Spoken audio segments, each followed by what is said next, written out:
तो संगवारियों अब हम की शुरू हो चुकी है होटल में खखाए भुखाए खाना खाए बर। तो देख सकथन ऐती सब कोई तैयार हो गए नाश्ता वास्ता करे बर।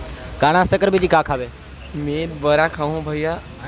बड़ा ते हम कुलदीप भाई बड़ा ते हाँ भाई हमार तो मिक्स वाला है, बड़ा समोसा दोनों ले लेते। ते हाँ का अब होटल वाला मन का दे थे कैसे दे थे तो ओकर हिसाब से खाए पिए लागे भाई। हाँ और दिही तब खाबो नहीं दिही तो खाला खाबो भाई। अच्छा सेवा का कहते हैं का खावे? बड़ा बड़ा दे पीछे लागतेगा लगते मन पूरा बड़क दीवाना है तो मैं खाऊं समोसा ऐसे का एक समोसा। बाकी बड़ा हाँ चल ठीक है। तो देख सकत हन बाकी हमन तो पूरा खात नाश्ता खाए चालू हो गए। हमर ढन अभी ना आए नहीं है और अभी हमन पोटिया ढी में नाश्ता करत हन संगवारी हो।